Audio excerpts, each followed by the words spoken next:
Meski sudah membatalkan serangan, Presiden Amerika Serikat Donald Trump tetap mengancam terus menekan Iran. Merespons Trump, Iran mengancam zona perang akan meluas hingga keluar Timur Tengah. Bagaimana dampaknya dalam proses negosiasi dan bagaimana strategi Iran di balik ancaman terbarunya ini?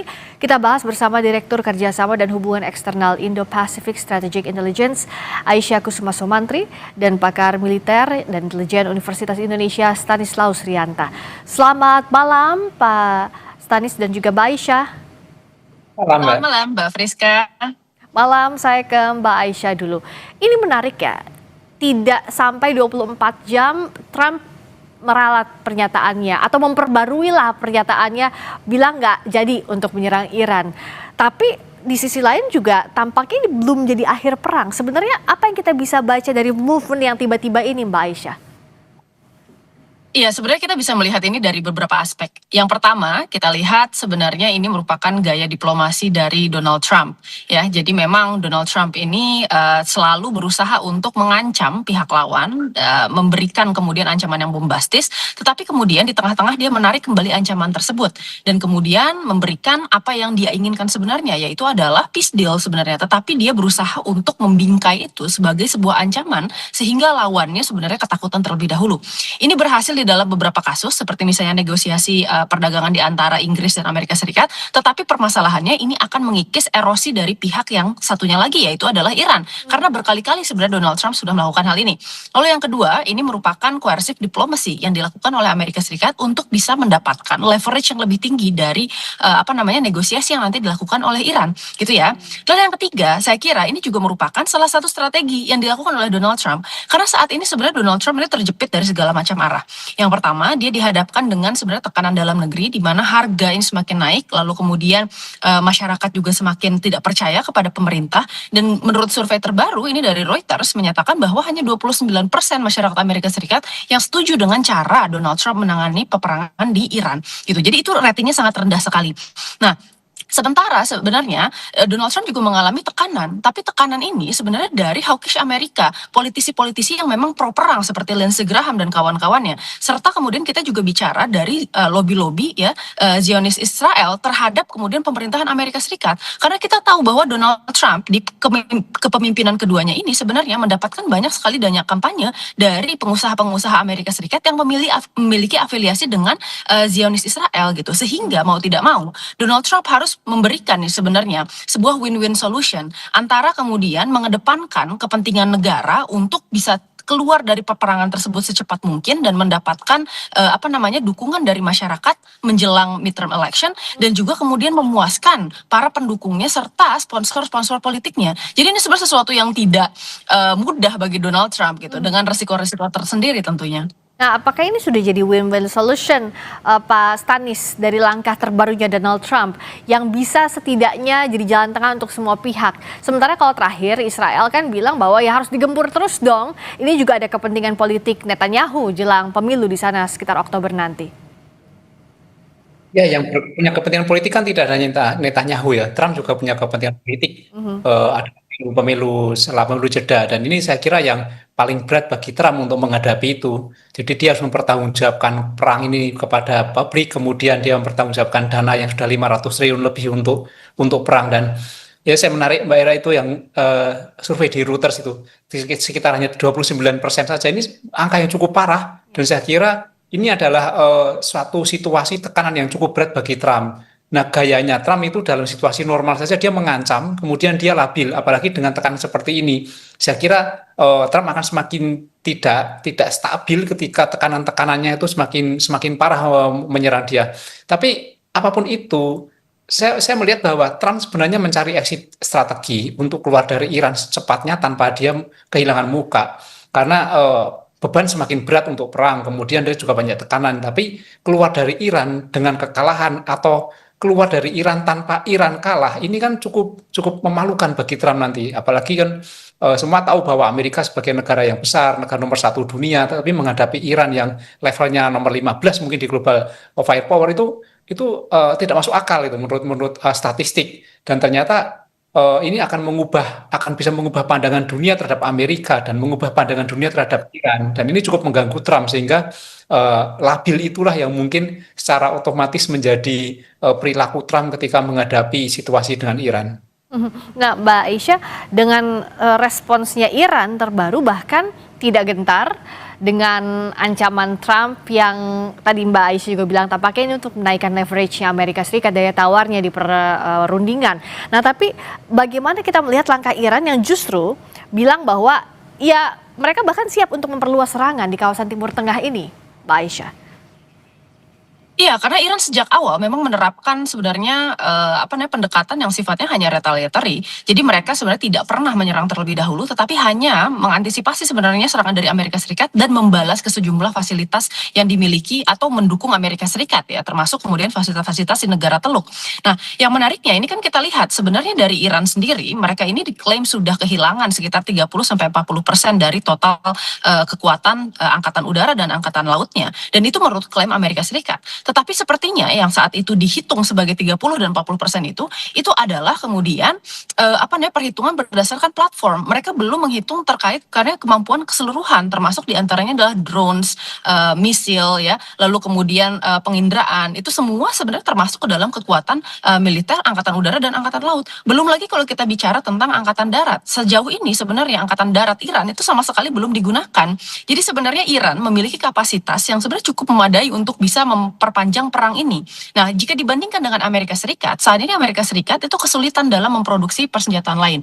Iran di sisi lain ya, ini sudah memiliki rate produksi yang cukup kencang, sekitar 50-100 drone Shahid dalam 1 bulan. Sementara Amerika Serikat itu membutuhkan waktu bertahun-tahun untuk memproduksi teknologi seperti THAAD system atau kemudian Patriot system. Itu kan cukup menarik kalau kita lihat terjadi perbedaan kemudian kapasitas dan kemampuan di dalam ya merefuel gitu ya, atau mengisi ulang kemudian amunisi di dalam melanjutkan peperangan ini. Belum lagi kalau kita bicara tentang kemudian keuangan Amerika Serikat, ini sangat terbatas karena kita tahu bahwa kemarin War Power Resolution sudah ditandatangani oleh Kongres, dan ketika kemudian Presiden bahkan memilih untuk memveto hal tersebut, maka kemudian ya Kongres bisa melakukan yang namanya adalah War of the Purse atau perang dompet, yang mana sebenarnya Donald Trump tidak akan disetujui 200 miliar US dollar yang kemarin diajukan untuk dana melanjutkan peperangan.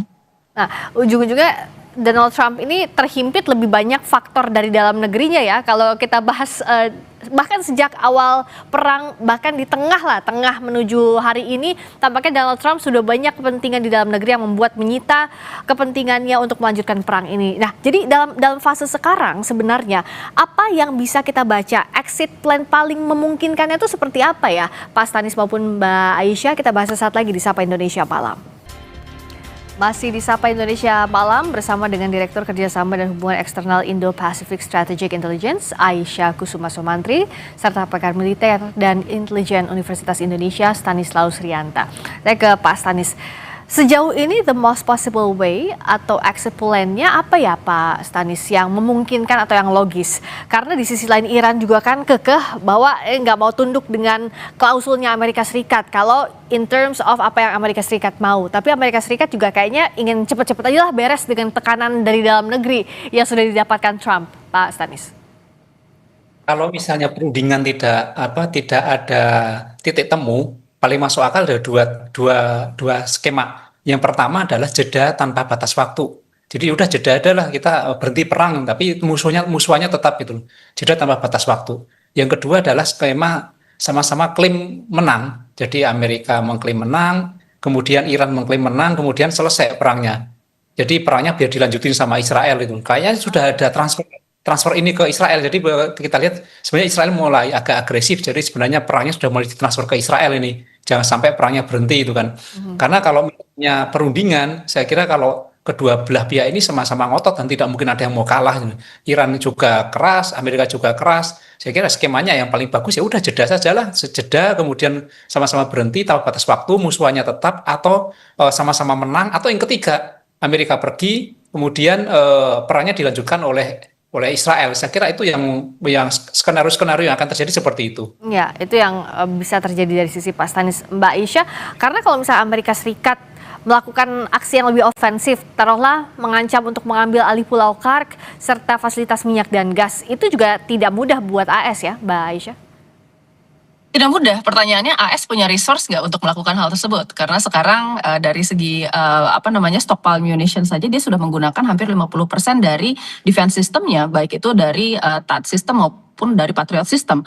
Lalu kemudian kita tahu ya tadi ya anggaran dari Kongres ini belum juga disetujui dan kemudian ada tekanan yang besar sekali dari dalam negeri untuk menghentikan peperangan. Tapi permasalahannya kan sekarang sebenarnya kita dihadapkan ke dalam beberapa skenario. Yang pertama tadi yang Mas Tani sebutkan bahwa ini perangnya mungkin akan menjadi perang jangka panjang, tidak ada perubahan fundamental tetapi dibiarkan menggantung. Jadi istilahnya kita sebut sebagai gray zone warfare. Nah, yang kedua, mungkin ini akan terjadi terus eskalasi. Tetapi eskalasi pun kemungkinan besar ini akan terjadi ya dalam tataran yang tidak terlalu parah seperti apa yang terjadi di awal-awal peperangan. Ini akan jadi low intensity conflict ya, untuk terus mendapatkan tekanan satu sama lain dan menciptakan leverage. Ini yang terjadi ketika keduanya tetap berada di dalam perangkap eskalasi atau escalation trap. Nah, yang ketiga permasalahannya ini adalah yang paling possible, yaitu adalah ya udah melakukan konsesi. Nah, sekarang yang dibutuhkan oleh Amerika Serikat ini adalah desperasi untuk mendapatkan symbolic win. Jujur, apapun yang didapatkan oleh Amerika Serikat, taruhlah dia mendapatkan symbolic win di bidang nuklir. Iran setuju dengan konsesi tertentu yang teknis yang kemudian dibicarakan. Tetapi permasalahannya apa yang dibicarakan dan diminta oleh perjanjian nuklir antara Iran dan Amerika Serikat ini merupakan sesuatu yang sudah pernah dibahas di JCPOA di tahun 2015. Dan menariknya kalau ditanya apa kemudian yang berubah di antara 2015 dengan sekarang, kita nggak tahu apa yang berbeda karena sama-sama sebenarnya AS menuntut Iran untuk mengirimkan uraniumnya ke luar negeri dan itu dilakukan juga dulu ke Rusia gitu ya, dan kemudian untuk down blending atau kemudian mengurangi bauran uranium serta memasukkan asesor itu semua dilakukan gitu. Nah, sekarang Iran meskipun pada akhirnya dia melakukan konsesi ya dan kemudian melakukan negosiasi dan ada hal-hal yang harus dikompromi, saya kira sebenarnya masih akan menjadi kemenangan strategis untuk Iran. Karena apa? Pertama, secara apa namanya secara rezim dia masih bertahan dan ini merupakan tujuan strategis Iran. Jadi bar kemenangannya cukup rendah, pertama itu.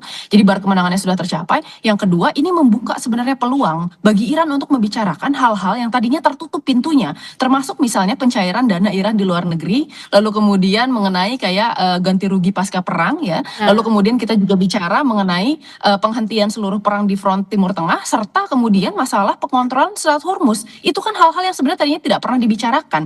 Nah, saya mau mempropos sebenarnya ada dua skenario sekarang di mana perangnya bisa berhenti. Yang pertama saya rasa ini di bulan November ketika di bulan Agustus ya. Jadi awal Agustus atau akhir Juli ya, ketika musim panas kebutuhan energi semakin meningkat dan kemudian panas membuat tentara Amerika Serikat sulit untuk beroperasi di Timur Tengah gitu. Nah, yang kedua ini adalah di bulan November ketika putusan dari pemilu sela di Amerika Serikat keluar dan kita harapkan sebenarnya ketika Republikan kalah maka kemudian yang terjadi adalah Demokrat dapat mengontrol suara serta memakzulkan sebenarnya putusan-putusan serta kebijakan yang dikeluarkan oleh administrasi Donald Trump gitu. Nah, ditambah lagi kebutuhan energi sedang tinggi-tingginya karena di belahan dunia utara itu sedang musim dingin gitu ya, jadi butuh pemanas gitu. Jadi saya rasa sekarang skenario-nya hanya dua itu saja, mau berhenti di bulan Agustus atau di bulan November. Tapi itu tentu saja hanya prediksi. Ya, dan itu setidaknya yang paling mungkin kita lihat ya dari beberapa term yang ada, Agustus dan November setidaknya bisa jadi jalan keluar atau jalan yang paling possible lah untuk exit plan ini dimulai dilakukan. Nah, kalau Pak Stanis, dalam kondisi seperti ini, apakah Iran ya tadi bisa menghidupkan kartu-kartu yang selama ini masih mati? Soal pencarian aset misalnya, lalu juga soal nuklir kan sudah jadi dibahas, soal uranium ini sebenarnya sudah tidak ada yang sudah pernah dibahas sebelumnya. Tapi untuk menghidupkan kartu-kartu tadi, apakah ini jadi momentumnya seperti yang disampaikan Mbak Aisyah, Pak Stanis? Ya, saya lebih percaya Iran daripada Amerika kalau soal kartu ya. Jadi saya yakin Iran masih punya banyak kartu dan belum dikeluarkan. Tetapi kalau Amerika, Donald Trump itu kan kartu-kartu yang diomongkan itu ternyata kartunya kartu yang bukan seperti yang diomongkan Trump. Trump berkali-kali mengancam tapi tidak direalisasikan. Sementara Iran itu diam-diam beberapa kali juga melakukan serangan dan itu terjadi itu. Jadi kalau misalnya soal gertak-gertakan, Iran nggak perlu gertakan, dia langsung melakukan aksi gitu. Dan dalam situasi perang ini, Amerika itu perang dengan senjata, sementara Iran itu perang dengan ideologi. Ini berbeda, itu konteksnya berbeda dan lebih berbahaya Iran ketika dia melakukan perang daripada Amerika. Jadi saya justru khawatir ketika nanti kesabaran Iran itu habis. Saya yakin dia masih punya kartu terbaik Iran. Apakah dia punya senjata yang lain yang belum dikeluarkan atau dia bisa menggunakan senjata terberatnya yaitu senjata Selat Hormuz sebenarnya. Mungkin Iran kalau misalnya memperpanjang blokade Selat Hormuz 1-2 bulan lagi, ini ekonomi semakin kacau. Karena kita tahu bahwa logistik dunia itu banyak sekali lewat di sana. Ketika ini 1 bulan, 2 bulan diperpanjang, sekarang kita merasakan sendiri saat ini seperti apa di Indonesia. Kalau ditambah 1-2 bulan lagi akan semakin kacau, dan itu senjata yang paling mematikan bagi yang dimiliki oleh Iran. Saya kira adalah blokade Selat Hormuz, dan ini yang dampaknya tidak hanya ke Amerika tapi dampaknya ke seluruh dunia. Jadi ini cukup berbahaya. Ini yang tidak kita harapkan karena dampaknya dirasakan termasuk oleh Indonesia. Setidaknya kita punya satu harapan bahwa akhir dari perang ini setidaknya di beberapa poin bisa segera terjadi dalam waktu dekat ini.